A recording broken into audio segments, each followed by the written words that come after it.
ইন্ডিগোর পরিষেবা বিভ্রাটে যাত্রী ভোগান্তি। দেশ জুড়ে ইন্ডিগোর একাধিক বিমান বাতিল। আজও কলকাতা আসা যাওয়ার একাধিক বিমান বাতিল। কলকাতা সহ বিভিন্ন বিমানবন্দরে যাত্রী ভোগান্তি। ইন্ডিগোর বিরুদ্ধে অসহযোগিতার অভিযোগ করছেন যাত্রীরা।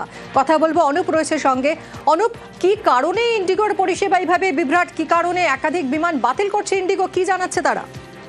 দেখো, ইন্ডিগোর পক্ষ থেকে স্পষ্ট করা হয়েছে যে তাদের যান্ত্রিক গোলযোগ এবং যান্ত্রিক ত্রুটির কারণেই কিন্তু এই সমস্যা হচ্ছে এবং 48 ঘন্টার মধ্যে সমস্যার সমাধান হওয়ার কথা হলে কিন্তু এখনো এই সমস্যার সমাধান হয়নি। দেশ জুড়ে কিন্তু ইন্ডিগোর এই বিমান বিভ্রাট হওয়ার কারণে কিন্তু একেবারে সমস্যার মধ্যে পড়তে হচ্ছে যাত্রীদের। গতকাল যেমন কলকাতা থেকে যাওয়ার ক্ষেত্রে একাধিক 36টি বেশি বিমান যেমন বাতিল করা হয়েছিল, বিভিন্ন জায়গা থেকে আসার ক্ষেত্রে কিন্তু একই রকম সমস্যা হয়েছিল। চরম যাত্রী ভোগান্তি যেমন হয়েছিল গতকাল থেকে আজকে সকালে কিন্তু একই রকম চিত্র, অর্থাৎ বিভিন্ন কলকাতা থেকে 3টি বিমান বিভিন্ন জায়গায় যাওয়ার ক্ষেত্রে কিন্তু একই রকম সমস্যা এবং শেষ বলা হলো বিমান বাতিলের কথা বলা হলো।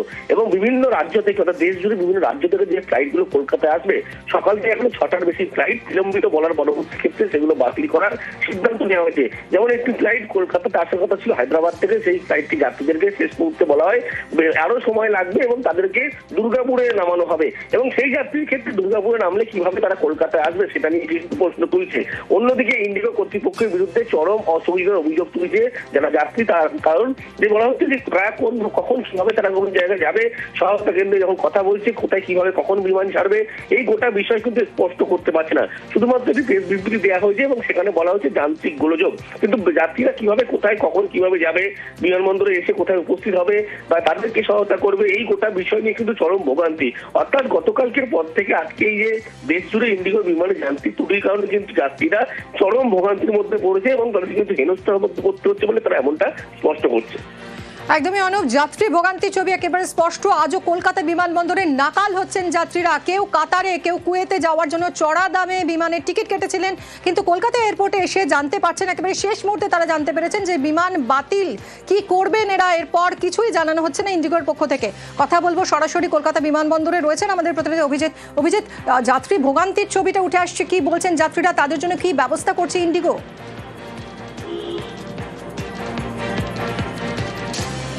যাত্রী ভোগান্তি গত দুদিন ধরেই চলছে। গত নভেম্বর মাসে ইন্ডিগোর দেশ জুড়ে 1232টা ফ্লাইট ক্যান্সেল করা হয়েছে। দেশের সব থেকে বড় বিমান পরিবহন সংস্থা হচ্ছে এই ইন্ডিগো, এবং এই ইন্ডিগোর যে সমস্যা চলছে সেই সমস্যা গত 1 নভেম্বর থেকে শুরু হয়েছে, নতুন রোস্টার শুরু হওয়ার পর থেকেই। এবং যেভাবে গতকাল দেশ জুড়ে যেভাবে বিমান পরিষেবা বিপর্যস্ত হয় ইন্ডিগোর, আজও তার ব্যতিক্রম নয়। সকাল থেকেই দিল্লি মুম্বাইয়ের ফ্লাইট ক্যান্সেল এবং প্রায় বেশিরভাগ ফ্লাইটই সেগুলো ডিলে রয়েছে, অস্বাভাবিক দেরিতে চলছে। এই দেখতে পাচ্ছেন যে এই পরিবারটি রানাঘাট থেকে এসেছে। প্রার্থনা বর্মন, তার স্বামী রবীন্দ্র বর্মন কুয়েতে গাড়ি চালান এবং 2 মাসের ছুটিতে বাড়িতে এসেছিলেন এবং তারপর আজ ভোরবেলা মুম্বাই যাওয়ার কথা ফ্লাইটে, সকাল 6টার ফ্লাইটে, এবং সেখান থেকে কানেক্টিং ফ্লাইটে কুয়েত যাওয়ার কথা। কিন্তু গোটা পরিবার এখনো জানেন না কি করবেন। ভেতরে স্বামী রয়েছেন রবীন্দ্র বর্মন, ইন্ডিগো কর্তৃপক্ষের সঙ্গে কথা বলছেন। আমি একবার কথা বলবো তার স্বামী। কি বলবেন? এখনো আসেননি? না, এখনো আসেনি, এখনো ভিতরেই আছে। দেখা যাক কি হয়, কবে যেতে পারবে কি হবে জানি না, দেখি। তো অনেক টাকারও তো সমস্যা। হ্যাঁ, টাকার সমস্যা হচ্ছে। তো এখানে আসতে আমার বাড়ি অনেক দূর, ওখান থেকে আসতেও আমার অনেক টাকা খরচ হয়েছে। আবার এখানেও বসে আছি, টাকা তো লাগবেই। এখন এরকম চলতে থাকলে আমাদের তো অসুবিধা না। এবং সত্যি এই সমস্যা নিয়েই যাত্রীদের ভোগান্তি শুধু এটা নয়, কারোর অ্যানিভার্সারি রয়েছে, তা তিনি বাড়ি ফিরবেন কি করে জানেন না। কারোর বাড়িতে একটা বড়সড় দুর্ঘটনা ঘটেছেন, তিনি কিভাবে যাবেন। গৌহাটি, আহমেদাবাদ, পুনে, বেঙ্গালুরু, দিল্লি, মুম্বাই, দেশের সমস্ত গুরুত্বপূর্ণ বিমানবন্দরগুলোর একই রকম সমস্যা এবং সর্বত্রই ইন্ডিগো কর্তৃপক্ষ দায় এড়িয়ে যাচ্ছেন বলে অভিযোগ যাত্রীদের একাংশের। বহু ক্ষেত্রে গন্ডগোল করলে হোটেল বা খাবার এবং পানীয় জল দেওয়া হচ্ছে, নতুবা এয়ারপোর্টে এই খোলা আকাশের নিচেও অনেককে থাকতে হচ্ছে। কাউকে 5 ঘন্টা, কাউকে 7 ঘন্টা, এমনকি 10 ঘন্টাও কাউকে। তার মানে কি ইন্ডিগো কর্তৃপক্ষ শুধুমাত্র জানিয়ে দিয়েছে যে যান্ত্রিক ত্রুটির কারণে বিমান বাতিল, এরপর ফার্দার আর কোনো ইনফরমেশন তাদের দিক থেকে পাওয়া যাচ্ছে না? তারা গতকাল একটি প্রেস রিলিজ দিয়েছিলেন, সেখানে তারা বলছেন যে নতুন ডিউটির নিয়ম, ক্রুয়ের সংকট এবং প্রযুক্তিগত সমস্যা, এবং হঠাৎ করে একসঙ্গে নাকি প্রচুর যাত্রী বেড়ে গেছে। প্রতি বছরই শীতকালে যাত্রী সংখ্যা বাড়ে, নতুন কিছু নয়। এবং সব থেকে বড় কথা, 1 নভেম্বর থেকে যে নতুন নিয়ম চালু হয়েছে, সেই নতুন নিয়ম ডিউটি রোস্টার চালু হওয়ার পর থেকেই অভিজিৎ, তুমি আমাদের সঙ্গে থাকো। এই মুহূর্তে আমরা একজন যাত্রীর সঙ্গে যোগাযোগ করেছি, রাজা চক্রবর্তী রয়েছেন আমাদের সঙ্গে। রাজাবাবু, গতকাল আপনার সঙ্গে কথা হচ্ছিল, আপনি জানিয়েছিলেন যে আজ সকাল 11টা নাগাদ ইন্ডিগো একটা ফ্লাইটের ব্যবস্থা করবে বলেছিল। আজকে ঠিক কি পরিস্থিতি বলুন তো একটু। ম্যাডাম, আজকে এখন পর্যন্ত ইন্ডিগো ফ্লাইট আমাদেরকে বলা হয়েছে 11টার সময় দেওয়া, মানে টাইমিং দেওয়া আছে। টিকিটও আমাদেরকে প্রোভাইড করেছে, বাট এখনো বলছে 10 মিনিট এখনো লেট আছে। কিন্তু আমরা ডিসপ্লে বোর্ডে এখনো দেখতে পাচ্ছি না যে আমাদের ফ্লাইটটা কখন অ্যাকচুয়ালি ডিলে কি আছে নেই না ক্যান্সেল হচ্ছে, কিছুই উঠতে পারছি না। কিন্তু ওনারা আমাদের সাথে কোঅপারেট করছে এখনো, যে বলছে যে 11টা 10-15 নাগাদ আমরা ফ্লাইট দিতে পারবো। এটা কোথাকার ফ্লাইট? এটা আপনি কোথায় যাওয়ার জন্য টিকিট কেটেছেন? এখন আমাদেরকে দিয়েছে দুর্গাপুর, আমাদের বাধ্যতামূলক এটাই নিতে হচ্ছে। আমাদেরকে অন্ডাল এয়ারপোর্টে অন্ডাল পর্যন্ত দিয়েছে ফ্লাইট, ওখান থেকে যার মতো করে যেতে লাগবে আমাদেরকে কলকাতা বাড়ি পর্যন্ত। কাল একটা অভিযোগ উঠছিল অসহযোগিতার, ইন্ডিগো কর্তৃপক্ষ কোনো রকম সহযোগিতা করছিল না। আজকে ছবিটা বদলেছে নাকি একই আছে? আজকে দেখুন, আজকে সত্যি কথা বলতে তো আমাদের কাছে টিকিট তো কালকে রাত্রিবেলা পৌঁছে দিয়েছে। আমাদেরকে বলেছিল যে আপনারা কি ক্যান্সেল করবেন, যদি পুরো রিফান্ড পান তো আপনারা নিয়ে নিতে পারেন, না হলে আমরা আপনাদেরকে ফ্লাইটের ব্যবস্থা করি। তারপরে তো আমাদের সঙ্গে সহযোগিতা এই কাউন্টার থেকে ওই কাউন্টার পাঠিয়ে লাস্টে আমাদেরকে একটা টিকিট দেওয়া হয়েছে, সেটা দুর্গাপুর পর্যন্ত দেওয়া হলো, অন্ডাল পর্যন্ত। সেই টিকিটটা নিয়ে আমরা এখন পর্যন্ত ক্যারি করছি। তারপরে তো ওরা আমাদেরকে বলেছিল যে হোটেল গুলো ঠিকঠাক মতো করে দেবে, কিন্তু সেটা দিয়েছে, কিন্তু অনেক রাতে, সেটা রাত 1টা নাগাদ আমরা কি হোটেল পাই। তারপরে আমরা এখন সকালবেলা আমাদেরকে গাড়ি দিয়ে আমাকে এয়ারপোর্টে নিয়ে এসছে, কিন্তু এখনো ওরা ওদেরকে জিজ্ঞাসা করা মাত্র ওরা বলছে আপনাদের ফ্লাইট আছে, কিন্তু বাট 10-15 মিনিট ডিলে আছে। কিন্তু আমরা কোনো রকম ভাবেই দেখতে পাইনি আর কি এখন পর্যন্ত ডিসপ্লে বোর্ডে। বুঝতে পেরেছি, অনেক ধন্যবাদ আপনাকে। রাজা চক্রবর্তী একজন যাত্রী, তার সঙ্গে আমরা কথা বলছিলাম। ইন্ডিগোর পরিষেবা বিভ্রাটে যাত্রী ভোগান্তির ছবি, গতকাল থেকেই এই ছবি দেশ জুড়ে। ইন্ডিগোর একাধিক বিমান বাতিল, আজও কলকাতা আসা যাওয়ার একাধিক বিমান বাতিল। লক্ষ্য 26 জেলায় তৃণমূল নেত্রী। আজ মুর্শিদাবাদে মমতা বন্দ্যোপাধ্যায়, বহরমপুর স্টেডিয়ামে জনসভা তৃণমূল নেত্রীর। এসআইআর ইস্যুতে গতকাল মালদার সভা থেকে চড়া সুর মমতার, বঞ্চনার অভিযোগেও কেন্দ্রকে একহাত নিয়েছেন তৃণমূল নেত্রী। আজ কি বার্তা দেন তৃণমূল নেত্রী, সেই অপেক্ষায় রয়েছেন নেতা কর্মীরা। সরাসরি কথা বলবো, সোমরাজ রয়েছে সঙ্গে। সোমরাজ, আজ কি বার্তা দিতে পারেন তৃণমূল নেত্রী? দেখো, আজও কিন্তু এসআইআর ইস্যুতে মুর্শিদাবাদের বহরমপুর স্টেডিয়াম থেকে ফের সুর চড়াবেন মমতা বন্দ্যোপাধ্যায়। গতকালই কিন্তু কেন্দ্রের চক্রান্ত তথ্য কিন্তু অভিযোগ তুলেছিলেন মুখ্যমন্ত্রী মমতা বন্দ্যোপাধ্যায় এই এসআইআরকে কেন্দ্র করে। তার কারণ এ রাজ্যে বিধানসভা ভোটের আগে যেভাবে এসআইআরকে কার্যকর করা হয়েছে, সেখানে সরাসরি তিনি অভিযোগের আঙুল তুলেছেন কেন্দ্রীয় স্বরাষ্ট্রমন্ত্রী অমিত শাহের দিকে। এবং আজকেও মুর্শিদাবাদের বহরমপুর স্টেডিয়াম থেকে এসআইআর ইস্যুতেই যে সুর চড়াবেন মমতা বন্দ্যোপাধ্যায় তাতে কোনো সন্দেহ নেই। পাশাপাশি কেন্দ্রীয় বঞ্চনা নিয়েও সুর চড়াবেন মমতা বন্দ্যোপাধ্যায় আরো একবার। তার কারণ তুমি দেখেছো যে একের পর এক কেন্দ্রীয় প্রকল্পে কেন্দ্র সরকার যেভাবে টাকা বন্ধ করে রেখেছে, বিশেষ করে 100 দিনের কাজের প্রকল্পে আদালত নির্দেশ দিলেও এখনো পর্যন্ত কেন্দ্রের তরফে কোনো সদুত্তর পায়নি রাজ্য। ফলত কেন্দ্রীয় বঞ্চনাকে হাতিয়ার করে যে আরো সুর চড়াবেন মমতা বন্দ্যোপাধ্যায় তাতে কোনো সন্দেহ নেই। রাজ্যের তরফে যে সম্প্রতি গত 15 বছরের কাজের রিপোর্ট কার্ড পেশ করা হয়েছে, সেই রিপোর্ট কার্ড ধরেও মমতা বন্দ্যোপাধ্যায় মুর্শিদাবাদ জেলার জন্য কি কি সামগ্রিক উন্নয়ন করা হয়েছে গত 15 বছর। একদমই সোমরাজ, অর্থাৎ গতকালও মালদার সভা থেকে সুর চড়িয়েছেন এসআইআর ইস্যুতে তৃণমূল নেত্রী এবং কেন্দ্রীয় বঞ্চনা ইস্যুতে। আজ কি বার্তা দেন, সেই অপেক্ষাতেই নেতাকর্মীরা।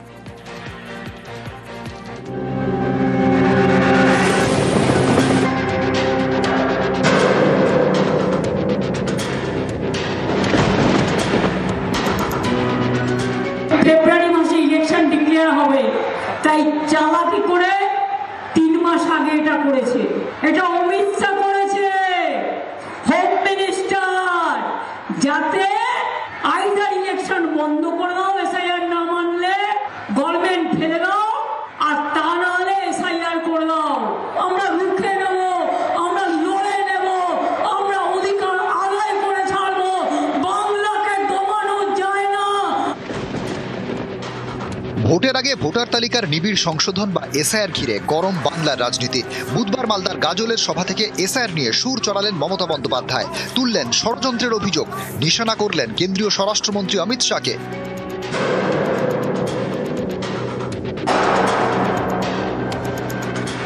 ফেব্রুয়ারি মাসে ইলেকশন ডিক্লেয়ার হবে, তাই চালাকি করে 3 মাস আগে এটা করেছে। এটা অমিত শাহ করেছে, হোম মিনিস্টার, যাতে আইদার ইলেকশন বন্ধ করে দাও, এসআইআর না মানলে গভর্নমেন্ট ফেলে দাও, আর তা না হলে এসআইআর করে দাও। তোরা হ্যাংলার দল, খুব লোভ না বাংলাকে দখল করার। বাংলা দখল করার দূরস্থ, এসআইআর করে তোমরা নিজেদের কবর খুঁড়েছো। বিহার আলাদা, বাংলা আলাদা। বিহার তুমি দখল করেছো, বাংলা দখল করা সম্ভব নয়। ইংরেজরা পারেনি, আর তুমি তো কনসার। আমরা তো একবারও বলিনি যে তুমি স্পেশাল ডিভিশন করবে না, তার জন্য সময় লাগে। ইলেকশনের সময় এত বড় ক্ষুধা, তোমরা জমিদার যোদ্ধার একবারে নোটবন্দি আর এসআইআর এর নামে গণবন্দি, আর কত যাবে প্রাণ? অন্যের প্রাণ গেলে তোমার মন কাঁদে না? কাউকে ডিটেনশন ক্যাম্পে যেতে হবে না, আর কাউকে পুশব্যাক করা হবে না। সবাই বাংলায় থাকবেন। আপনারা দেশের নাগরিক, আপনারা দেশের ভোটার, আপনারা নিশ্চিন্তে থাকুন। আমি আছি আপনাদের পাহারাদার। আমি ভোট চাইবার জন্য আসিনি। আমি আজকে আপনাদের কাছে আপনাদের মনের যে দুশ্চিন্তা, সেই দুশ্চিন্তার কথা স্মরণ করে আপনাদের পাশে দাঁড়াবার জন্য এসেছি। আপনারা নিশ্চিন্তে থাকুন, ভয় পাবেন না, ভীত হবেন না, নিশ্চিন্তে থাকুন। জোর করে কিছু দখল করতে গেলে মনে রাখবেন সেটা জরুরি অবস্থাকে মনে করিয়ে দেয়, এবং জরুরি অবস্থা যদি আপনারা জারি করতে চান সারা ভারতবর্ষে, তাহলে মনে রাখবেন মানুষ কিন্তু আপনাদের ক্ষমা করবে না। যদি কেউ বঞ্চিত হয় ভোটার লিস্ট থেকে, আমরাও may I help you camp চালু করছি। 12 তারিখ থেকে may I help you camp হবে ব্লকে ব্লকে।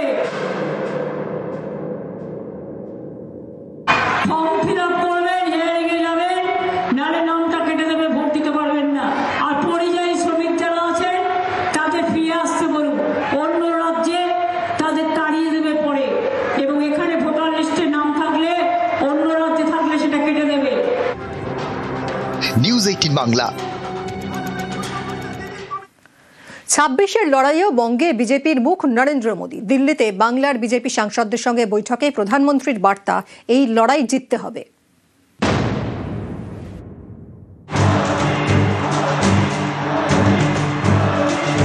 2021-এর বিধানসভা ভোটের মতো 2026-এও নরেন্দ্র মোদীকে সামনে রেখেই বাংলা দখলের লড়াইয়ে নামবে বিজেপি।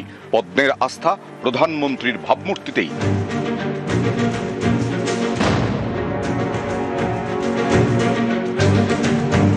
আর মাত্র কয়েক মাস, তারপরেই পশ্চিমবঙ্গে বিধানসভা নির্বাচন।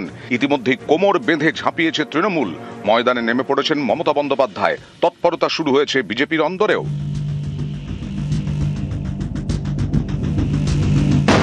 বাংলার বিজেপি সাংসদদের সঙ্গে বুধবার দিল্লিতে বৈঠক করেন প্রধানমন্ত্রী। বৈঠক চলে প্রায় 50 মিনিট।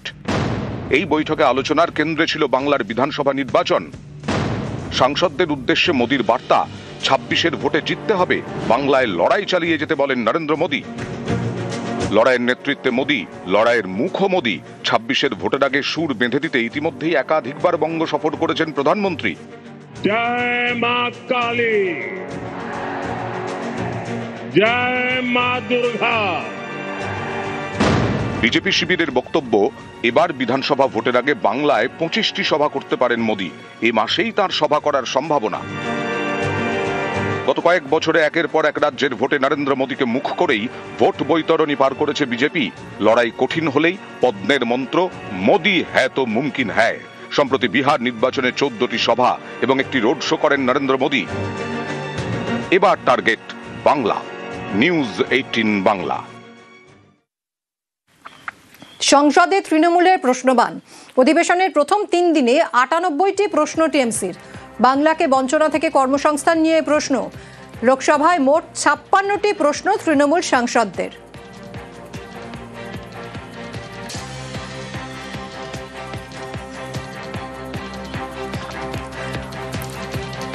কথা বলবো, মৈত্রী রয়েছে আমার সঙ্গে সরাসরি।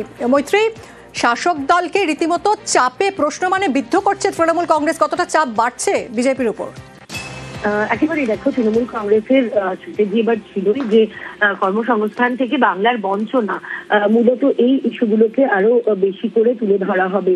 এবং সেখানেই কিন্তু দেখা যাচ্ছে যে প্রথম 3 দিনে লিখিত প্রশ্ন এবং ফ্লোরে ওঠানো প্রশ্নই কিন্তু কার্যত তৃণমূল কংগ্রেসের প্রশ্ন মানে কার্যত জর্জরিত শাসক শিবির। তার কারণ সব মিলিয়ে যদি সংখ্যার বিচারে দেখা যায় তাহলে 98টি প্রশ্ন সম্মুখীন হতে হয়েছে তৃণমূল সাংসদদের, করা 98টি প্রশ্নের সম্মুখীন হতে হয়েছে সরকার পক্ষকে।